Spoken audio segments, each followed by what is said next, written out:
আসসালামু আলাইকুম দর্শকবৃন্দ, কেমন আছেন? নতুন একটি ভিডিওতে স্বাগতম। দেশ ও দেশের বাইরে থেকে যারা আমাদের ভিডিওটি দেখছেন সবাইকে স্বাগতম। আজকে আমরা চলে এসেছি আমাদের ম্যাঙ্গোর খবর নিতে, যে ম্যাঙ্গোর কি আর কোনো বাচ্চা ফুটেছে কিনা। আমরা তো দেখেছিলাম একটা বাচ্চা ফুটেছে, তো 5টা ডিম দিয়েছিল, 3টা ডিম দেখা যাচ্ছে।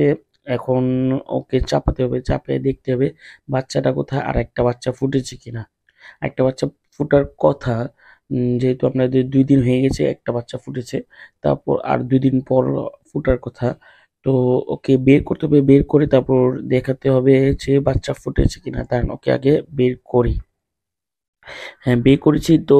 ওকে বের করার পর দেখলাম যে একটা বাচ্চা ফুটেছে আর একটা বাচ্চা বের হচ্ছে, দেখেন।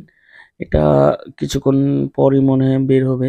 তো আমি ভিডিওটি করেছি রাতে, তো সকালে আর কি দেখাতে পারবো কি বের হয়েছে কিনা। যাই হোক, ভিডিওটি এখানে শেষ করতে হচ্ছে। আমাদের ভিডিও ভালো লেগে থাকলে অবশ্যই লাইক কমেন্ট শেয়ার করে দিবেন, আর আমাদের পেজটি অবশ্যই ফলো করে দিবেন, আর ইউটিউব চ্যানেলটা সাবস্ক্রাইব করে দিবেন। হ্যাঁ, অবশ্যই আমাদের ম্যাঙ্গো আর ইয়েলোর জন্য দোয়া করবেন, যাতে ওরা 5টা বেবি ফুটাতে পারে ভালো মতো, সুস্থ সবলভাবে সবগুলো দোয়া বড় করতে পারি। আসসালামু আলাইকুম।